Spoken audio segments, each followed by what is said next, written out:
This podcast is part of the Michigan Sports and Entertainment Podcast Network. Go to michigansportsandentertainment.com for more great podcasts. Welcome back to another edition of Pistons Thoughts. I am your host, Jordan Letterman, with our partner, Chris McClellan. What's up, Chris? Hey, what's up? And we're back here. We last spoke to you when the Pistons were riding high. We were winning 12 of the last 15. Here we are a week later. It's been a little bit of a roller coaster. Things haven't gone incredibly well.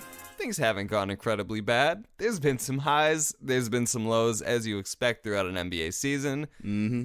But this came at a time where maybe this isn't very helpful. The timing sucks. it sucks. But you're going to get them haters that go like, oh, see, I told you. Exactly. I told you. Oh, it's a fluke. It was a fluke, man. We told you. So let's just recap, right? So the Pistons come out 2 of the most important games of the season with teams directly behind them in the playoff race, Miami and Brooklyn. They come out, score 75 points against Brooklyn, 74 against Miami after having the top-rated offense in the league over the previous 19 games. The Nets decided to play a zone against us, and for some reason, the Detroit Pistons professional coaching staff couldn't figure out what they teach you in 6th and 7th grade basketball, how to break a zone. It took them 2.5 games to do it, right? Miami came back the next night and ran it the entire game, which is unheard of in the NBA. Teams will flash a zone at you, right? They'll flash the half-court traps at you, right? Dang. Never does an NBA team run zone for an entire game. It's almost disrespectful, but the Pistons couldn't figure it out, and it led to 2 huge blowouts. I think the 2 worst losses of the year. I know we've had some bad ones, but I think those 2, based on timing and it matters. And the it most. matters, right? Yeah. I just think they completely came out and, for lack of a better term, they shit the bed. I was going to say drop the ball because, it was a little closer to basketball. Yeah, that's a better term. But, that's why you're here. I didn't think of that. Always, man. But Got you. that was tough. But then the Pistons bounced back. I can't speak, I guess. But they more bounced with back. those They bounced back against the Lakers, who didn't have LeBron, didn't have Brandon Ingram or Lonzo Ball. Not saying too much, but they beat the Lakers. They took care of business, and that's what the good teams do. The Pistons, for the most part, have been doing that all year, where they've been pretty consistent against the lower teams or teams. We've been lucky with guys not playing throughout the year. It's kind of crazy. People either rest or are hurt against us.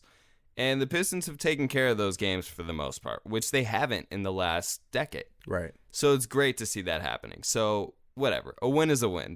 I'll take it. It was on my birthday, Hey. You got to give that They're to like, me. happy birthday, Jordan. Hey. I was like, thanks, Pistons. But then Toronto comes back into your house, and the Pistons took care of business. Another close game against the top 2 team in the East. They had Kawhi Leonard this game. He played great. There's really no answer for him on the Pistons end. Kyle Lowry was out, but, he doesn't really do much in the playoffs anyways, so it was just sort of simulating a playoffs game for them. Right. But Raptors fans were complaining that Lowry was out, so who cares? And then you fast forward the next night. So keep in mind it's a back-to-back game, okay? Cavs don't have Kevin Love, and the Pistons decide this is a good game to rest Blake Griffin. Now, here is how I feel about that. It was dumb. Yes and no. I think that Blake needed rest at some point. You could tell that he is fatigued. His legs don't look to be under him. Giving him a rest this game gave him 3 straight days off, which is a lot of time to recover, right? That's big for Blake Griffin, I believe. Now, could they have chosen a game that maybe you're more likely to lose? Maybe. But at the same time, Cavs didn't have Kevin Love. You rest Blake, and I know people are complaining that you're in the thick of the playoff race, but I think that your team should have come out and taken care of business either way. Yeah, like we were going a few podcasts ago saying about how you can't, your team can't rely on one player. Exactly. So if one crumbles, you can't all just crumble. And they've been much better lately with that. A lot hasn't been relying on Blake. The Pistons have been playing really well, not just through Blake lately. Right. So, you would think that they would come out and play hard and play well, and they didn't. And that's pretty disappointing. Yeah. But now comes the real test. You got 12 games left, right? Let's just take a peek at the playoff picture here. Dude, you the peak is scary, man. But you got 12 games left, right? Yeah. You have Brooklyn. You're sitting in the 6th spot right now. Mm-hmm. You have Brooklyn to half game back after their incredible, I think it was like a 25-point fourth quarter comeback. Damn. D'Angelo Russell scored 20-something in the fourth quarter. He went ballistic. And D'Angelo Russell, side note, super good story. Lakers get rid of him for, not much. Pistons actually could have traded for him a couple years ago. They chose not to. I think it would have been the Luke Kennard pick. So, take that how you want. But he's been amazing. The Nets have been really surprisingly really good this season. I mean, they've just, and I love teams like that. They're all young. No one is proven in the league. Everyone's sort of an underdog. No one expected anything from them. And here they are in the 7th seed in the playoffs, a half game back of us in 6th, and they've been playing really well for most of the year. Right. So you got them a half game back. And then you look a little bit further back, 2 games behind you, in the 8th spot is the Miami Heat. Right? I didn't think they were going to make the playoffs. And granted, they're still only a game and a half in. But they're a threat. They just destroyed you the other day, right? The Pistons could have put, I think, 4 games between them. But instead, they got destroyed that game. And here we are. So the playoff race, it's tight. I mean, the Pistons are only 3.5 ahead of Orlando. Now, 3.5 at this stage of the game seems like a pretty good buffer. Like, you feel pretty safe about making the playoffs. But the Pistons' schedule gets a little tougher for these last 12 games. The Pistons just did a great job taking advantage of the weak schedule they had the last month and a half. Mm-hmm. But it gets tight now. And now is the real test of what is this team made of? I mean, that's tricky. That's scary. So let's take a peek at the schedule. Why don't we? 12 games left. Tomorrow night against Phoenix. If you do not take care of business and put this away soundly and just quickly and just get this done, if you don't take care of business in Phoenix, there's some cause for concern. This is a must win. And I know Phoenix isn't a great team, but they got talent on that team. I mean, look at what just happened with the Cavs. I mean, you underestimate a team like that at this stage of the game. These young teams with these younger guys getting more experience, they're just trying to spoil. They don't want anyone else getting in the playoff. If they have a chance to ruin someone's season, they're going to do it. Right? If they come into your house and underestimate you, they're going to come at your throat and piss try and all beat over you. your floors. Yeah, exactly. So you have to take care of that game. And then you got a couple days off, and then you go into Portland, right? First night of a back-to-back. No CJ McCollum now. He's out for a few weeks, which is a tough blow for the Blazers. The Pistons have played well against them for the most part. But the Blazers are still a really good team. Right. I mean, the Blazers are sitting at 4 in the West, right? So they're a good team. A top 4 team in the West is not someone to take lightly, even if one of their top 2 guys are out. Fast forward to the next night, you got Golden State. Damn. Right? I'll be at the game. So I'm going to bring my little good luck charm and hopefully of myself. They'll win, yeah. And hopefully they can get that done. A lot of people were talking about why not rest Blake at Golden State or Denver the next game or a game where we think we might lose, And to that I say, we've stepped up to these bigger games. I'm not mad at their decision to rest him against the Cavs. I know a lot of people, hindsight is 20/20. A lot of people are pissed that they rested him and they lost. But if they won that game, you would have been so hyped that they rested him and gave him a day off. So I'm not mad at it. It's unfortunate that the game turned out the way it turned out. I mean, the Pistons, again, they didn't come out and perform like they needed to. And that's, 3 of the 5 games this week, they didn't do that. 2 of the games this week, they did. So we'll see where that goes. But then you got Denver. And then you got the biggest game of the year against Orlando. Orlando is the only legitimate threat to kick the Pistons out of the playoffs. Right? I mean, if Miami or Brooklyn passes you, you're still in the 8th spot. Hopefully that doesn't happen. I don't see it necessarily happening, but it could. And if it does, you're in the playoffs.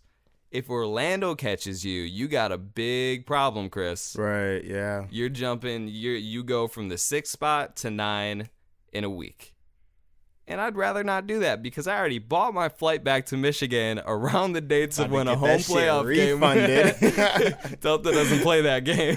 I was just like, oh my God, Delta, I thought the team was going to make the playoffs, so I bought a ticket home, and they didn't. No, I'm very confident the Pistons are going to make the playoffs. Yeah, I think we're in a good spot. But this is such an important game, and they have not performed well in the last two very important games of the season. What's the schedule like for Orlando?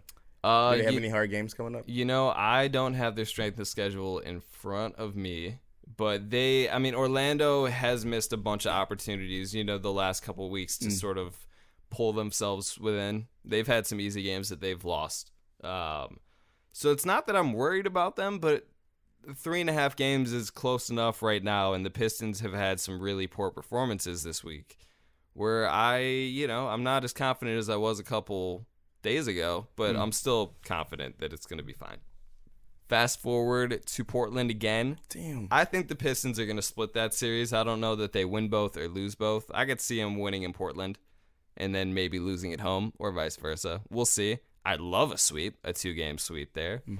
And then an almost as important matchup is 2 games back-to-back against the Pacers, who I would have loved to play in the playoffs, but apparently they didn't want to hold on to the 3 spot, so now we're stuck with Philly if we keep the 6th seed. We'll get to a preferable playoff matchup in a bit. But then you close out the season against the Thunder, Hornets, Grizzlies, and Knicks. Those last 3 games, you got to win those games.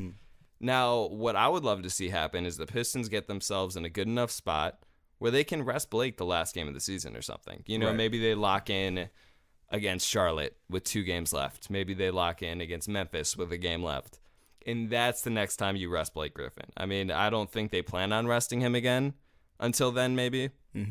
But, for everybody who's like, no, they shouldn't have rested Blake, you could see, you need him fresh.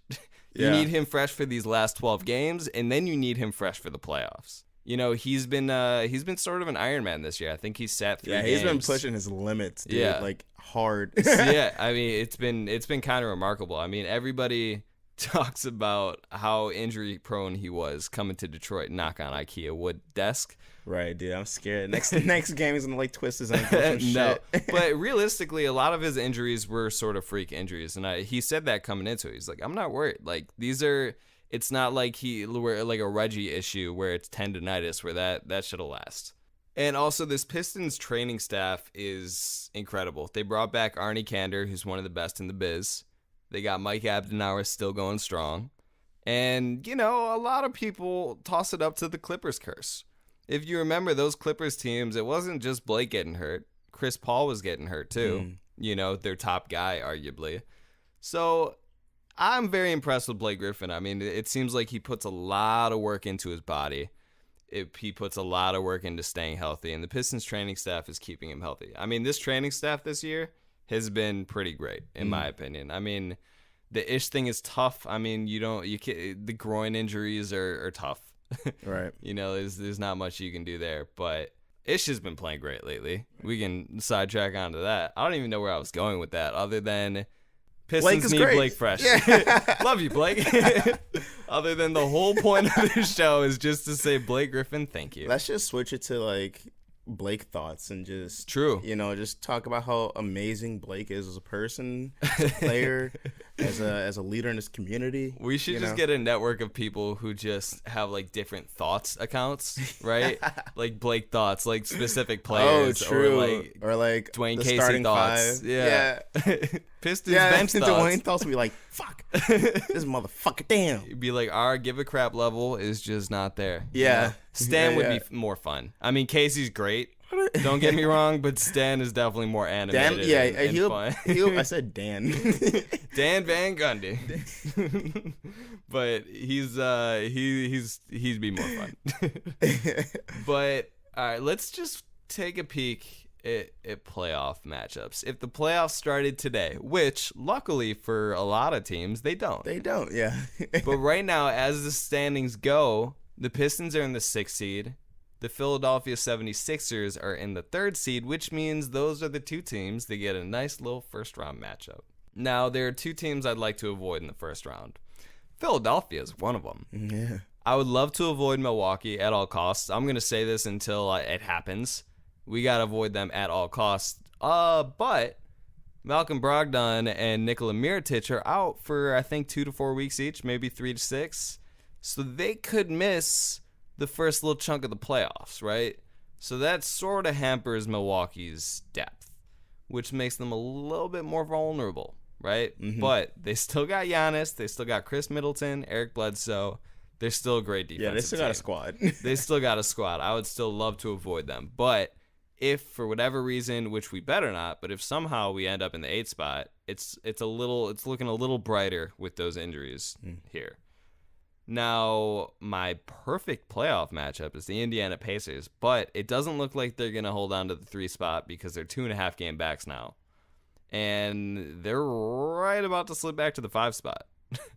So I don't think that's possible anymore. Like a couple weeks ago, they were in the 3 spot holding on strong. Looked like we can make it happen. But I don't think it's going to happen. Unfortunately, I mean, that would be the perfect playoff matchup. Now, Philadelphia or Toronto. I mean, I don't want to mess with Embiid and Jimmy Butler. I'm not as worried about Tobias. Love Tobias, but in the playoffs, he sort of disappeared on us a couple years ago. We'll see. He's listening and like, this motherfucker. Hey, I want him back. Don't get me wrong. I mean, I'd still be worried about him, but not as much. Hey, I want Tobias back, man. Throw him back on our team. But, Ben Simmons could be pretty easy to guard in the playoffs. Sort of choked it away last year. Yeah. We'll see what happens. But the perfect matchup out of the actual likely teams is the Toronto Raptors. Mm-hmm. The Pistons fans are, every time they lose, they're just like, nah, it's all part of the plan. They're just strategically losing to slip back to the 7th seed and play Toronto. Hey, yeah, you never know. I would love to play Toronto, and not because we beat them 3-0 on the season, which is fun. I love that. But aside from that, like, they match up really well. The Pistons match up really well with them, and I just think it'd be the most fun first-round series possible. Right. Now, you don't really have an answer for Kawhi, but Bruce Brown can maybe handle Lowry. I mean, Lowry went off against us a couple games ago, but you can maybe handle Lowry, and you just hope that Kawhi can't beat you single-handedly. Right. I think that the Raptors getting rid of Valanciunas helps the Pistons in that matchup because Valanciunas used to kill us. Marc Gasol used to kill us, but he's getting older, he's slower, he's not doing as much as he used to do. And I think that trade helped the Pistons out if we get fortunate enough to play them. A lot of Raptors fans think that there's going to be a sweep if it happens. They're like, bring that shit talking ready. Of course they want to fucking think that. Exactly. But I am all prepared. I think, here's the thing. No matter what happens, we, as a Pistons fan base, need to be ready to go to war on Twitter with whatever other fan base we play. I've heard that the Philly fan base is absolutely terrible. I haven't interacted with them, but there's a lot of people being like, yo, in terms of fan bases on Twitter, please just avoid Philly at all costs. Apparently they're brutal, but I'm ready, man. I mean, I can see that. That's I've been working all year for this type of shit. They probably are like, they probably rip you a new one. Hey, that's like, hey, that is fine, man. I feel like Toronto is all talk and like, right. Well, they think they're tough as fuck, but then like it's Detroit and it's gritty as fuck. You know what I mean? Like, exactly. They don't get it. They don't get it. And I think the thing about Toronto fans that we always have against them, and we will, they're not going to win a championship this year or anytime soon. Kawhi's going to leave, but what you can always do is just point up. If you're at LCA, just point up. Be like, you see, what are those things hanging? Are those, what does that say? Champions? Wait, is that it? Oh my God, we have championship banners. Do you guys have those? Then they're going to make up some bullshit excuse. Well, but this is Detroit. Like, yeah. Hey, we got history, man. But I would love to play the Raptors because I think out of those matchups, out of Milwaukee, Toronto, and Philly, because Indiana's not really a possibility, or even Boston could sneak up. I doubt it, but I could see that happening. I would rather play Boston than Philly, but I also think that Boston has a really good chance of getting out of the East, right? I think the problem against most of these teams is the Pistons don't have the length and depth at the wing positions to stop a Kawhi Leonard, Giannis is going to be a problem, right? Yeah. But in the last Toronto game, Blake started guarding him in the fourth quarter and actually did a great job on him. Issue there is you don't really want your best offensive player wasting all his energy defensively. Right. But, I mean, Blake, if he's up for it, I mean, that could be the answer right there. Yeah, I just got to trust that. And the thing is, a lot of Pistons fans and everybody's like, oh, yeah, like it's all about positioning and yada, yada, yada. The most important thing is getting in the playoffs, right? We still got 12 games to go. We're only 3.5 games up. We need to make sure that we secure a playoff spot. Right. In the last few games of the year, you can worry about positioning. But right now, do whatever you can to make sure that you are in the playoffs for the second time in the last decade. Right. Oh, my God. Right? They haven't won a game since 2007, 2008. In the playoffs. Shit, dude. Right? Because in 08-09, they got swept by the Cavs. A couple years back, they got swept by the Cavs. Lucky for everyone in the East, and I guess the West right now, is LeBron is no longer in the playoffs this year. He's probably pissed as fuck. It's interesting. That whole decision was very interesting. It just kind of really fell apart. Like, yeah. I mean, they were injured. Hella. LeBron got hurt. Lonzo got hurt. So, I mean, there's a little excuse there. Mm-hmm. But, yeah, I don't think this went how he thought it was going to go. Yeah, not at all. But I think just a quick fast forward to the offseason, because this idea popped in my head the other day. What about Marcus Morris? He's a free agent coming up this year. Okay. Pistons have a hole in the small forward position.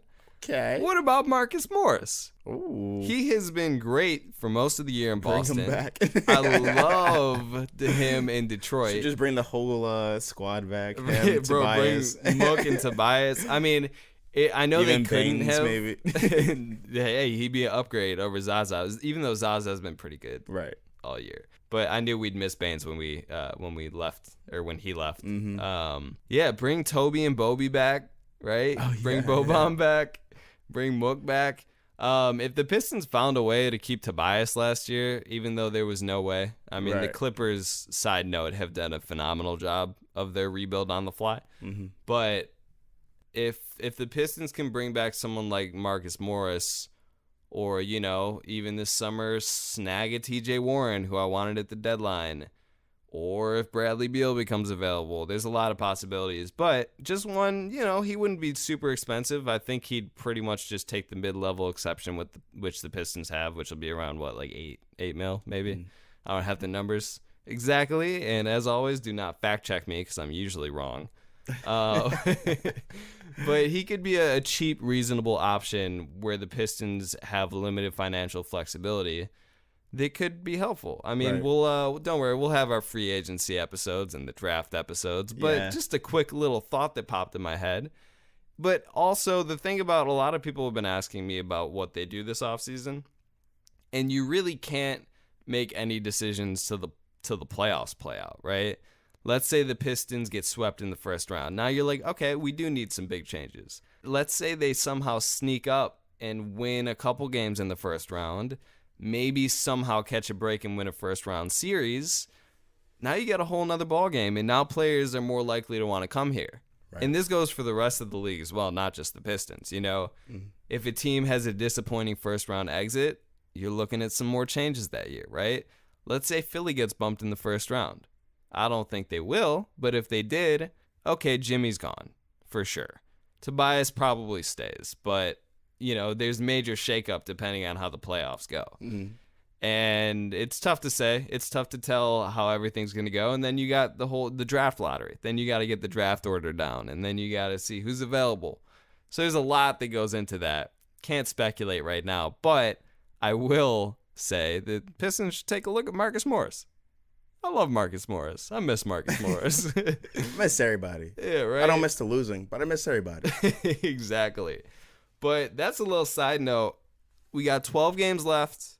The playoff push continues. Let's see what happens. You gotta keep chugging away, man. That's just the grind of it, man. You just gotta keep pushing. And once you get to that level, you can then think about your next shit. But absolutely. Let's do it. All right, that's all we got for today. But as always, just Pistons, keep chugging along.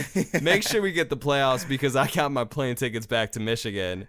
and I will be very annoyed. That's the true reason why you wanted to win. Oh, I don't care for any other reason other than selfishly. I got my plane tickets. I spent hundreds to get back to Michigan for this, so don't let me down. All right? Let's do it. Let's do it. Also, real quick PSA before we sign off, if you haven't left yet. I tweeted a PSA after the Miami loss. And a lot of people were giving some backlash on it. And I don't understand how that worked, right? So I tweeted something along the lines of like, PSA, if you're not with the Pistons at their worst, which was the 2 games in that stretch, then you can't have the Pistons at their best. Where immediate future, that's a good playoff series.